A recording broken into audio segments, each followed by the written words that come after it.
Sir, sino po sila, sir? Hi, my name is Jeremy. Okay, Boss Jeremy, anong auto itong dala natin, Boss Jeremy? Toyota FJ Cruiser, 2015 model, color red. Color red. Okay, boss. Usapang history muna tayo, boss. Paano po ba kayo nahilig sa pagkukotse, boss? Sige. Nahilig kong sasakyan during nung bata, as usual. Then, tumatanda tayo, nag-upgrade tayo. Then, yun. So talagang ano rin, boss, nagsimula ka rin talaga sa ano, mga ano ba, lumang kotse, gano'n rin ba yung nangyayari?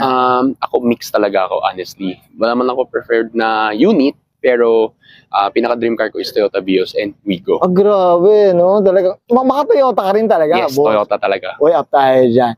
Boss, syempre, di sa auto culture, check natin loob, labas, makina, okay na po? No problem. So, tara, check na natin.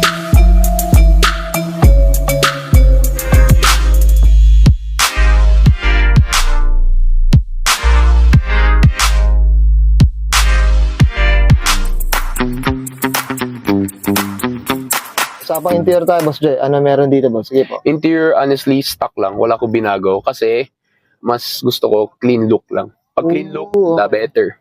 Kumbaga, ano, no? Wala masyadong accessories, masyado. Wala accessories. Light lang. Light lang. Oo, yan, no? Ito, boss, yung mga kulay na ganito sa dashboard, ano na to? Stock na to? Yes, ever since na binili na tong unit from Casa, ganito na yung itsura niya. So, ibig sabihin ba, Boss Jay, ang FJ Cruiser talaga, ganun talaga ang ano niya. Kumbaga, kung anong kulay nung labas, yun din yung kulay nung neto Yes. mismong dashboard, boss. Yes, makikita mo siya ganun, stock lang. Pero ibang color, iba rin yung interior niya. Uy, yun. So, iba rin talaga. Sa bagay, kahit ako, mga ka-auto, ito yung gusto ko rin talaga eh.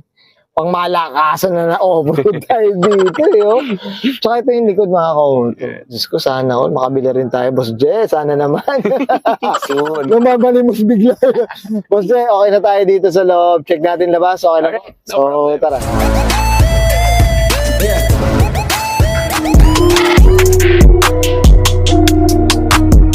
Okay, usapang exterior tayo. Boss Jeremy, ano meron dito, boss? Sige po.